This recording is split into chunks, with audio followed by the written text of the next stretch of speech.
like that. How was lunch going? Great. That was awesome, wasn't it? Awesome knowing that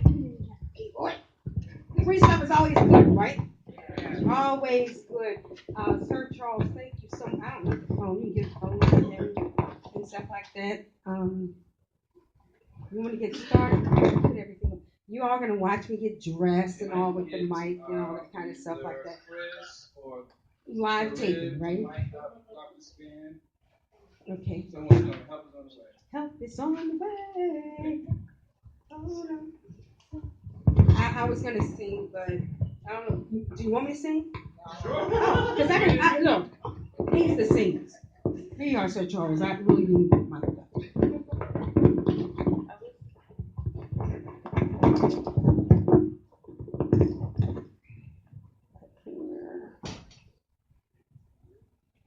And testing 1, 2, testing 1, 2, 3, 3, 2, 1, 10, 9, 8, 7, 6, 5. Can you hear me now? Check, check. She sounds you can good. hear me now.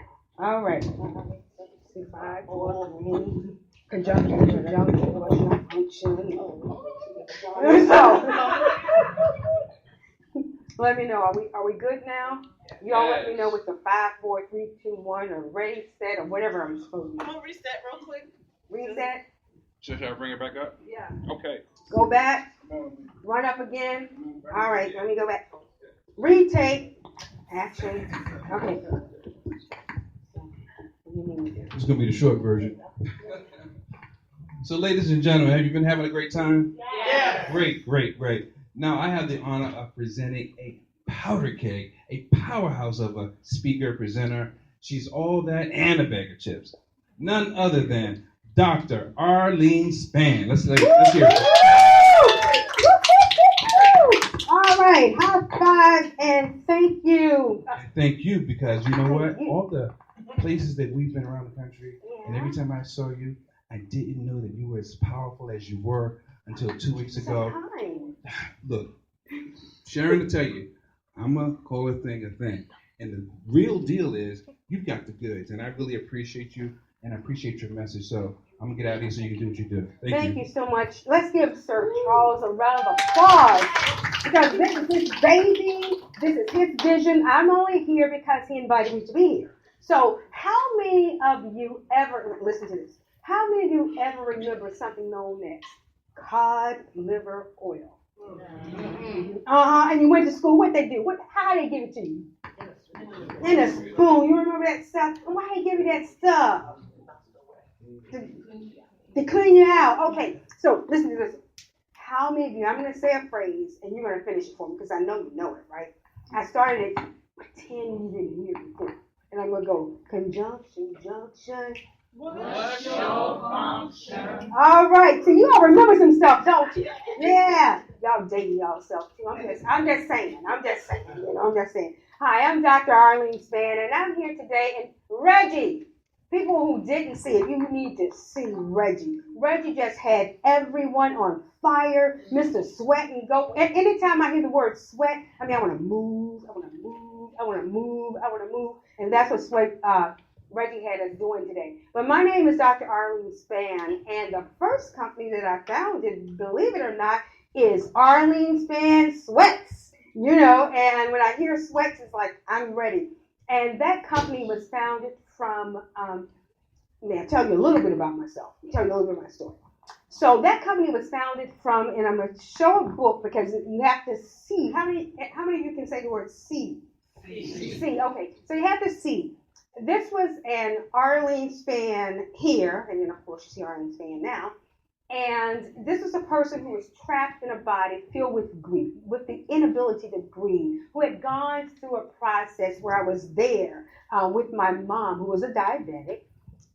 Her mom was a diabetic, her sister diabetic, and here I was going to visit my mother in a hospital, and my mother had had a diabetic stroke.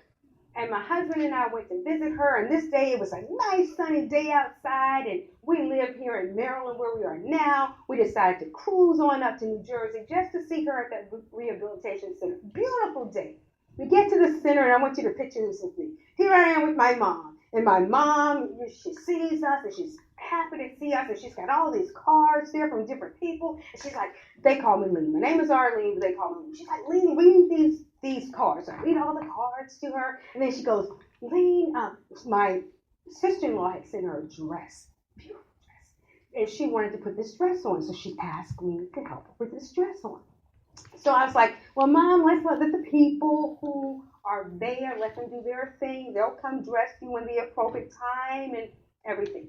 So then we do a lot of different things, and then we decide to sing. My mother wanted to sing. Now, my mother loved to sing. She couldn't carry a tune, but she knew how to make a joyful noise. So she would begin to sing, and we would sing along. Well, lo and behold, now it's about dinner time. And they come in. Now, we had never been to this place before. It was my husband and I, our first time there. They have a place called the feeder room. So here we are. They said, well, you can wheel her down to the feeder room. And my husband and I would go. I'm walking alongside. He's doing the rolling of my mom to the feeder room. And I went to the picture with me. Up in the sky, they have, how many of you know, hey, diddle, diddle, the cat in the fiddle? Exactly. So you look into the ceiling and there's a cow jumping over the moon. Not only is there a cow jumping over the moon, but there's also clouds that are made out of cotton. Beautiful, beautiful. I guess the people there had made that. So we're taking my mom down, and along the way, and I want you to trek along with me, there's a piano. Now, my mother could not play the piano. But my mother loved to play the piano, she thought, and she just wanted to bang on this piano this day. And so my husband would roll her over to the piano, and she would bang on the piano because she could not play. And then there's this flower that's sitting right beside the piano. And my mother says to me, Lean again, she goes, give me a piece of that flower. And I'm like, Mom, well, this is my first time here. This is these people's flowers. I don't think I should be breaking off anything to give, the flowers. But my mom was one of those persons that said, give me my flowers while I live. So we didn't give her the flower that day, but what we did do was time for her to go down to where she would eat. My husband would push her down to where she would eat. And we would get there and look at this window with me. There's this big, beautiful beaming light coming through, picturesque window. You can look out, see the trees and everything. This was August 8th. What date was this? August 8th. It was August 8th. So on August 8th, in August it's nice. It's shiny, it's beautiful. And then we would get my mom there, and my husband would push her right up in front of the table where she would eat, or supposedly to eat. And then across from her, probably across like from where you are sitting, there's this lady, and her head tilts. Now, remember I said earlier, my mother had a diabetic stroke. So there's a lady, her head is tilted, and you can see, and I'm thinking, well, maybe my mom is mirroring what she sees this lady doing. So all of a sudden, her head goes to the side, and then I look at her, and I'm watching her mouth do something that I had never seen. And lo and behold, right then and there, directly in front of my husband and I, my mother is having a diabetic stroke. Now, I want you to get this picture as well, because I need to back up. When we got into this room, someone, a medical professional, would come in and administer a needle. Remember, I said my mom was a diabetic. They administered a needle to her, and it was almost like a shoot. I forgot. The person that came in gave her some pills, gave her this needle.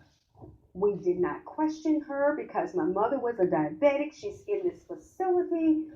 This is our first time there, and we figured she's been there the entire time. They know exactly what they're doing. To make this long story short, things started to unwind. And we began, I remember I said my mom had her head tilted, then her tongue started to do things, and I'm going, I haven't seen this before. So then we summoned someone to come over, and of course they knew and recognized what was happening. That day, we would watch people go from trying to put sugar into my mom's mouth, trying to take a peppermint, put it on her tongue. Then, this was the kicker, right like I'm looking in the back of the room, there is a cabinet. And in that cabinet, there is oxygen. And they're saying, we need the oxygen for her. So someone scurries down, they run down to get this oxygen to find out the cabinet is locked.